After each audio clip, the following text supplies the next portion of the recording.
rain rolled off the hood of a black sedan. A woman stepped out, boots sinking into the puddled concrete of Naval Station Mayport. Two supply sergeants spotted her. One shouted through the drizzle, "Hey, new girl, grab that ammo box. Don't just stand there." She didn't argue. She just lifted the heavy case, steady and silent. The sergeant smirked. "Welcome to Mayport. Hope you like the rain." If she wanted, she could have shut this entire base down with one phone call. But Rear Admiral Naomi Archer only nodded and carried the box inside. "Before we begin, tell us, where are you watching from? And if you believe honor and courage still matter, help keep their legacy alive." Rain rolled off the hood of the black sedan as it stopped at the gate of Naval Station Mayport. The morning air smelled of salt and diesel. A woman stepped out, carrying a single duffel bag slung over one shoulder. She wore dark jeans, boots, and a plain navy jacket. No insignia, no salute. Just another newcomer arriving at a base that had long forgotten how to look up from routine. Two supply sergeants loading crates nearby noticed her.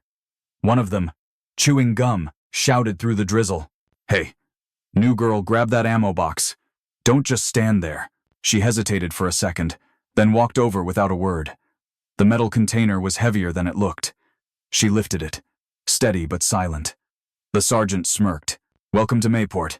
Hope you like the rain." If she wanted, she could have shut this entire base down with one phone call. But Admiral Naomi Archer only nodded and carried the box inside. Inside the personnel office, the fluorescent lights hummed like static. Sergeant Linda Crowley barely looked up from her monitor.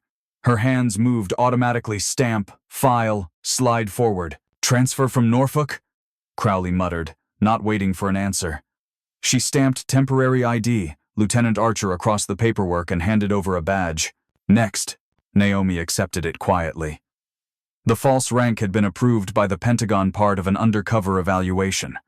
For 7 days, she'd live as a low-ranking logistics officer, seeing the base as it really was. She glanced around the office.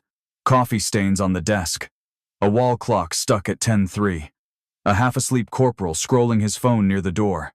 Every detail told her what reports never could. Her assigned quarters were in the junior officer barracks, a brick building near the motor pool. The hallway smelled faintly of detergent and sweat. Her room was small. A bed, a desk, a window overlooking the training field. Naomi dropped her duffel on the floor. From inside, she pulled out a folded white uniform wrapped in a plastic cover. The shoulder boards carried 2 silver stars, her true identity, locked away until the ceremony next week. She hung it in the closet and closed the door. For now, she was just Lieutenant Archer. Outside, laughter echoed through thin walls. Someone played country music too loud. She sat on the bed, listening, absorbing the rhythm of normal life she'd soon have to change. By evening, the rain had stopped. The mess hall buzzed with noise and metal trays clattering. Naomi joined the line like everyone else, taking chicken, rice, and instant mashed potatoes. At a nearby table, 3 young officers complained about new training protocols. "This new readiness checklist's a joke," one said. "Whoever designed it's never set foot in the field." Naomi kept eating, head slightly down. Their frustration was valuable, data proof that communication between command and staff was fractured. But she didn't write anything. She never took notes where eyes could see. As she stood to leave, someone bumped into her tray, spilling water across her sleeve. A lieutenant with buzzed hair gave her a sarcastic grin. "Careful, rookie. Around here, you either move fast or get trampled." Naomi wiped her arm with a napkin. "Yes, sir," she said softly. He walked away without realizing he'd just lectured his commanding admiral. That night, she walked the perimeter roads alone. The air was cool and heavy with the smell of wet asphalt. Floodlights traced the chain-link fence stretching toward the docks. She paused near a watchtower where 2 guards chatted, half distracted. One leaned against the railing, cigarette glowing. From below, Naomi studied the blind spot. Their cameras missed a gap just wide enough for someone determined to slip through. Her mind logged every inefficiency, every lapse, every face that didn't care. By the time she reached the officers' quarters again, the base was settling into silence. She sat by the window, watching a ship's lights shimmer far offshore. Then she unlocked a black phone, secure line only, and read the latest message. "Cover confirmed. Change of command in 7 days." She typed 2 words back. "Observation ongoing." The screen went dark. In the distance, thunder rolled faintly over the Atlantic. Naomi leaned back against the wall, boots still damp, mind already mapping the coming week one department at a time. Tomorrow she'd blend into the morning formation, invisible among the ranks. No one would salute her. No one would suspect. And that was exactly how she planned to save this place. Morning reveille echoed across Naval Station Mayport as sunlight spilled over the parade field. Lieutenant Naomi Archer joined the formation line, blending in with dozens of uniforms. No one knew the Admiral stood among them. The Lieutenant Colonel, Marcus Delaney, read announcements in a flat tone. His clipboard trembled in the breeze. Half the troops barely listened, shifting their weight, eyes glazed. Naomi caught every word. Information here didn't flow, it leaked. Orders trickled down late, twisted by rumor before they reached the ground. That was her first red flag. When formation broke, Delaney summoned her to his office. His expression carried years of exhaustion. "Transfer from Norfolk, huh?" he muttered, scanning her fake file. "Logistics background. Civilian side?" She nodded. He shrugged. "We could use the help. Major Rhodes is drowning." The logistics building buzzed like a storm of typewriters and ringing phones. Piles of requisition forms covered desks. Major Kendall Rhodes barely glanced up when Naomi entered. "You're the new lieutenant," Rhodes said, voice clipped, red hair tied tight. "Start with these." She dropped a folder thick with delayed supply requests. "Yes, ma'am." Naomi sat at a corner desk and began sorting through numbers. The requests came from every department: fuel, comms, maintenance. Half of them had been pending for weeks. Her fingers moved quickly, scanning, connecting patterns others ignored. Around her, the office hummed with irritation. Two officers argued about a new tracking system that no one understood. "It's slower than the old one," one complained. "Whoever built this never worked in the field," the other added. Naomi didn't respond. She simply memorized their frustration. Every complaint was a breadcrumb leading to the truth. Near noon, the door slammed open. Captain Lucas McAdams, from the communications unit, stormed in. "Major, I need those relay modules now," he barked. "Our array's down to 55%, and if we lose another one, we're deaf to the Atlantic." Rhodes looked drained. "We placed the order 3 weeks ago. The shipment vanished somewhere between Georgia and here." McAdams threw up his hands. "And command wants a readiness report tomorrow." "Then great in the Mosin." Naomi kept her head low. But inside, she was already mapping the chain supplier, distribution center, depot, base. Somewhere, a link had snapped. During lunch, she stayed behind while the others left. The room quieted except for the hum of old fluorescent lights. She picked up the phone and began calling supply hubs, speaking like a junior officer, asking naive questions. "Hi, this is Lieutenant Archer Mayport. Could you confirm shipment number 44 to 901? Her tone was harmless, her pace steady. Hours passed, her screen filled with scribbles and arrows. Finally, a voice on the other end said, "Wait, you said Mayport? We shipped that to Mayford Army Depot last week." Her eyes narrowed. One wrong letter in an address code had sent vital communications parts 3 states away. She contacted the depot supervisor under Rhodes's name, arranged an emergency redirection, and logged the paperwork under proper channels. No one would suspect a lieutenant had orchestrated the fix. 2 hours later, a confirmation email arrived. Shipment rerouted, ETA 48 hours. Rhodes returned from a meeting, eyes weary. "Lieutenant, did you touch the comms order file?" "Yes, ma'am. Just traced a typo." Rhodes frowned. "That typo's been killing us for weeks." Naomi smiled faintly. "Not anymore." For a moment, the office felt lighter. Phones rang with better news, voices eased. It was a small victory, invisible but real. Word traveled fast. By evening, staff whispered about the new girl in logistics who solved a supply nightmare in a single afternoon. Naomi brushed it off, keeping her cover simple. "Lucky guess," she'd say. But behind the calm, she analyzed the system's flaws, the redundant approvals, missing accountability, the absence of ownership. Across the hall, Sergeant First Class Daniel Price from the communications team passed by her desk. He watched her type with quiet curiosity. "You handled procurement before?" he asked. "Just following instructions," she replied. He nodded, unconvinced. You talk like someone who's seen a war room. Naomi paused, just long enough for tension to hang. Then she smiled. Maybe I read too many manuals. That night, the base lights shimmered against dark water. Naomi walked back to her quarters, the ocean wind tugging at her hair. Tomorrow, she'd visit the motor pool. Another department, another puzzle. The deeper she looked, the clearer it became. This base didn't need new tools. It needed someone to remind it how to think. Her phone vibrated once. A coded message blinked on the screen. Observation effective. Continue immersion. She locked the screen, gaze fixed on the horizon. In 2 days, she'd already repaired one broken chain, but the next one would fight back. The next morning began with shouting.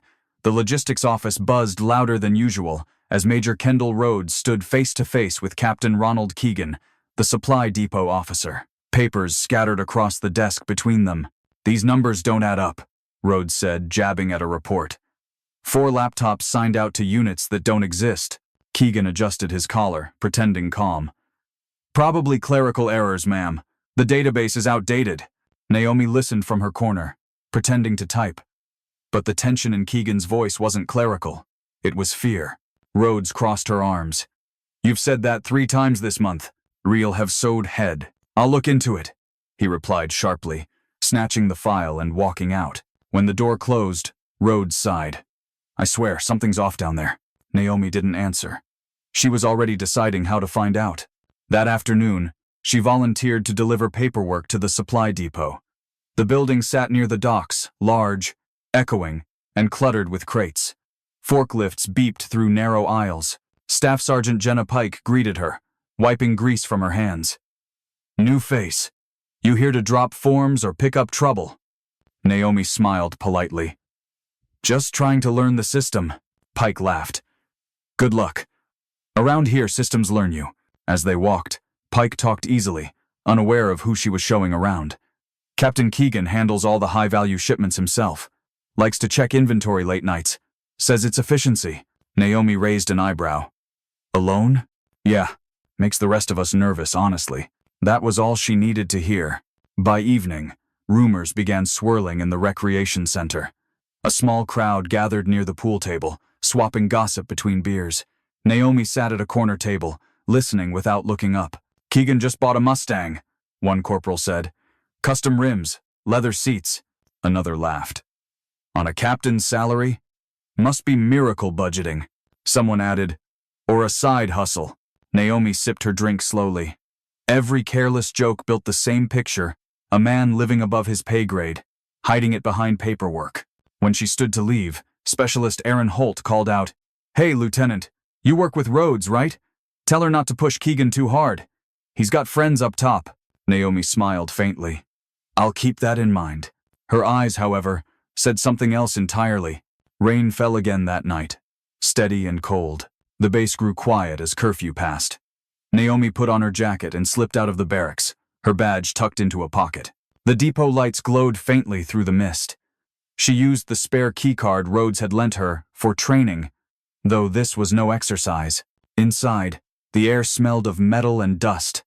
The office section was dark, except for a single computer monitor left on sleep mode. Naomi sat down, typed a password override she shouldn't have known, and pulled up the shipping logs. Rows of transactions scrolled down the screen, serial numbers, destinations, signatures.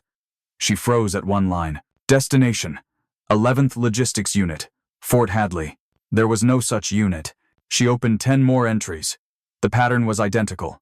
Phantom destinations, fake receipts, missing hardware. The losses totaled over $60,000 in gear. A creak sounded behind her. The office door clicked open. Captain Keegan stood in the doorway, rain dripping from his coat, eyes narrowing at the sight of her. Well, he said softly. Didn't know we had overtime tonight. Naomi turned slowly, calm. Major Rhodes asked me to double-check the pending transfers. On my computer? She forced a sheepish smile. Your password was taped to the monitor. He stepped closer. Smile thin.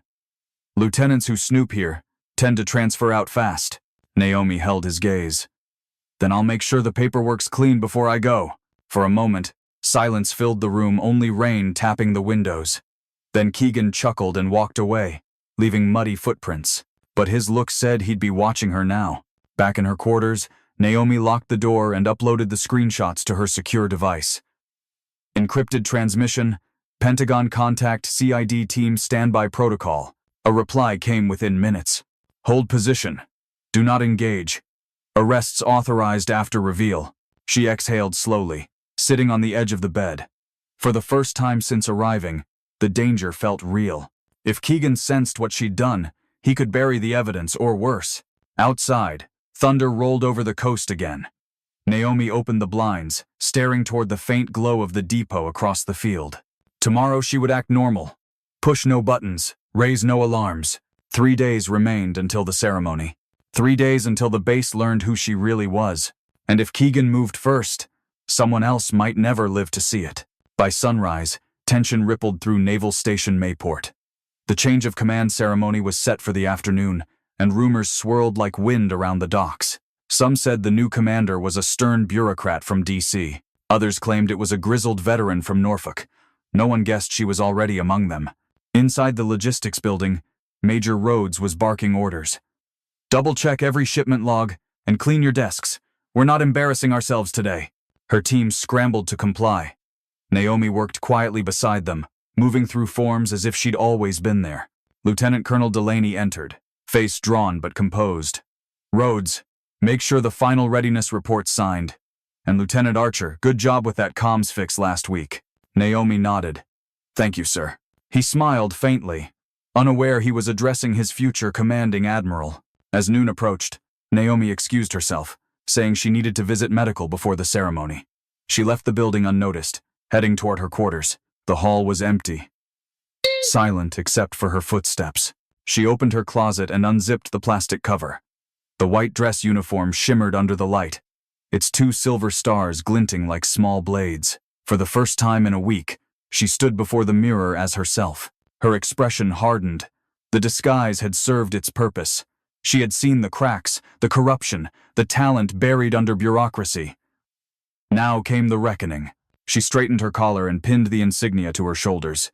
Each click echoed like a verdict. Then she slipped on her hat, glanced once at the reflection of the lieutenant she'd pretended to be, and closed the door behind her. The personnel office was bustling when she passed through. Sergeant Crowley nearly spilled her coffee when she looked up. "Good morning, Admiral," Naomi said calmly. Crowley froze, mouth open. The woman she'd stamped as a new lieutenant now stood in full admiral whites, authority radiating from every step. Across the compound, whispers spread faster than radio signals. Soldiers turned their heads as she crossed the main square, heels clicking sharply against the pavement. Even those who didn't recognize her felt the shift, the sudden gravity of command returning to a base that had drifted too long. In the command building, Colonel Stephen Ralston waited in his office, the soon-to-depart base commander. He rose when Naomi entered. "Admiral Archer," he said, shaking her hand firmly. "You've caused quite the stir." "Only observation, Colonel," she replied. He chuckled. "That undercover idea, I thought the Pentagon was crazy, but I see now why they picked you. They reviewed brief files, operational readiness, audit discrepancies, disciplinary notes." Ralston's face tightened at the mention of Captain Keegan. "I've had doubts about that man, but no hard evidence." "You will," Naomi said, eyes steady. "Before the day ends." Ralston studied her a moment longer, then nodded. "Let's make it official." The parade ground shimmered under the Florida sun.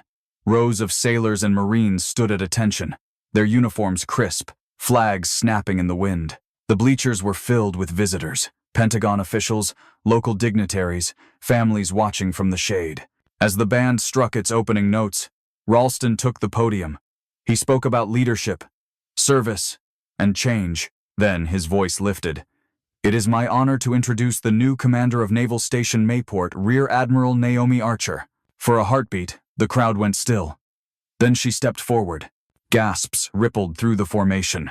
Major Rhodes blinked, stunned, the clipboard nearly slipping from her hand. Sergeant Crowley in the back whispered, "That's her?" Even Staff Sergeant Grant from the motor pool stared, jaw tight, remembering the woman who'd once listened to his complaints like a peer. Naomi took the microphone. Her tone was calm, direct. "I arrived here 7 days ago. Not as an admiral, but as one of you." A murmur moved through the ranks. She continued, "I saw strengths you don't know you have, and weaknesses no report ever showed. This base runs on hard work and good people, but good people are being buried by bad systems and worse habits." Her words cut through the humid air like clean steel. When the ceremony ended, Naomi shook hands with officials, then excused herself to review operations. In truth, she was meeting the CID agents waiting in the administrative wing. They handed her a sealed warrant file. Together, they walked toward the supply depot. The hum of forklifts stopped as they entered. Captain Keegan looked up from a clipboard, forced a smile. "Admiral, didn't expect," Naomi interrupted. "Captain, we're conducting an inventory review." Now, within minutes, CID officers pulled up digital records, matching them to phantom destinations. The room fell silent except for the sound of typing. Then, one agent turned the screen toward Naomi. "Confirmed. Fraudulent transfers. Multiple entries." Keegan paled. "This is a misunderstanding." "Enough," she said. "You've had your chance to correct errors." CID agents cuffed him in front of his stunned staff. Naomi didn't look away. "You stole from your own command. You betrayed every person who trusted you to lead." As they escorted him out, the younger soldiers exchanged shocked glances. For the first time, they saw leadership in motion, not speeches, but action. That evening, the sun sank behind the hangars. Naomi stood at her office window, overlooking the parade field where the crowd had dispersed. The flags fluttered quietly in the fading light. On her desk lay 2 folders, one for promotions, one for disciplinary reforms, both signed with a firm, elegant hand, Rear Admiral Naomi Archer. She exhaled slowly, the weight of the day settling in. The facade was gone. The mission had begun. Outside, thunder rolled over the Atlantic again, softer now like applause from the sea. 8 months had passed since the storm that tore through Naval Station Mayport. The base that once drowned in paperwork and whispers now moved with precision. Trucks rolled on time, comms hummed without static, and the docks gleamed under the morning sun. The chaos Naomi had walked into was now a machine that breathed discipline. From her office window, Rear Admiral Naomi Archer watched the motor pool shift change. Engines started clean, schedules aligned to the minute. She smiled slightly. Staff Sergeant Tyler Grant was down there, clipboard in hand, commanding his crew like a conductor. 8 months ago, he'd been ignored. Now, he was the base's backbone. Inside the operations wing, Major Kendall Rhodes briefed a group of officers on supply chain metrics. "Procurement delays are down 42%, she said, laser pointer steady. "For the first time in 5 years, we're ahead of every Atlantic command." She paused, glancing toward Naomi through the glass wall. That's what happens when leadership listens. Naomi joined them, walking in with calm authority. "No, Major," she corrected softly. "That's what happens when leadership learns."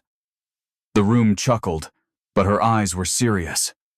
Every improvement carried the shadow of what it replaced. The base had changed in spirit as much as in numbers. The library, once empty, was now full after hours. Mrs. Ellen Carver had turned it into a hub of study groups and late-night strategy sessions. Laughter and discussion replaced the hollow quiet that used to haunt its halls. Naomi sometimes stopped by unannounced, reading in the back corner while the others debated tactics. In the communications center, Sergeant First Class Daniel Price calibrated a new relay module, the upgraded model Naomi had fought to secure. When the signal test hit perfect strength, he grinned, turning to his crew. "Tell Command Mayport's online, all channels green." The line carried pride instead of pressure now. News of the transformation spread beyond the base. Pentagon analysts called Mayport a model of adaptive reform. Other installations sent officers to study Naomi's methods. She declined interviews, saying only, "Leadership isn't theory, it's time spent listening where no one else does." Yet she knew it wasn't finished. Progress was fragile. Systems reverted when no one was watching. That's why she still walked the grounds daily, quietly, without entourage. Sometimes a young sailor would greet her, unaware she was the one who had turned the tide. That anonymity still suited her. The ghosts of the past hadn't vanished entirely. Captain Ronald Keegan's trial had concluded months earlier. Convicted on multiple counts of fraud, he now served a 10-year sentence at Fort Leavenworth. The stolen equipment had been recovered, and Naomi used his case in every leadership briefing. "Complacency is corrosion," she told her officers. "It doesn't start with crime. It starts with silence." Her reforms included an anonymous ethics line, direct reporting to her office. Within weeks, small issues surfaced: supplies miscounted, favoritism in shifts, misused funds. Each report was addressed swiftly, not with punishment, but with transparency. The message was clear. The chain of command was no longer broken. That spring, promotion orders came through. Grant received his warrant officer pin, his maintenance program adopted by 3 other bases.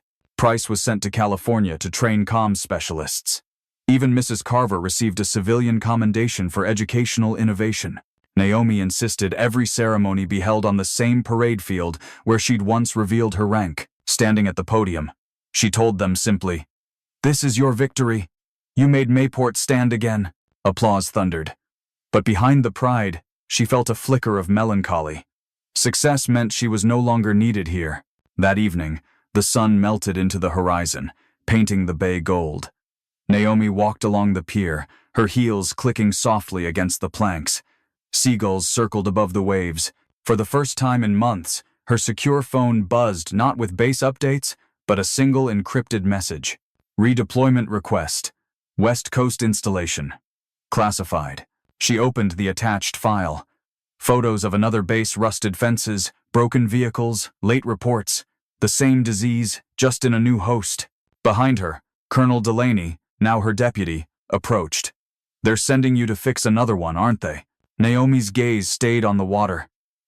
"They're sending me to listen again." "Nature Maver," Delaney smiled.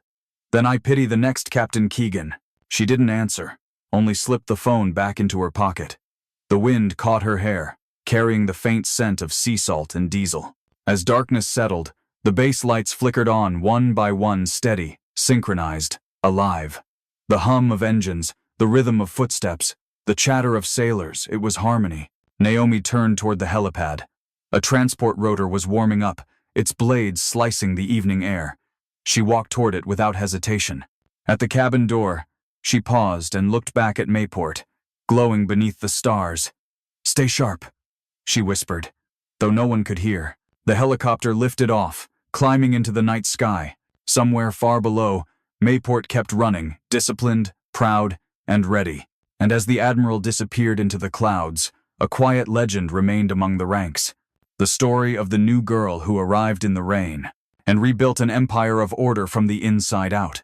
If you enjoyed the story, consider sending a super chat to help bring more stories like this.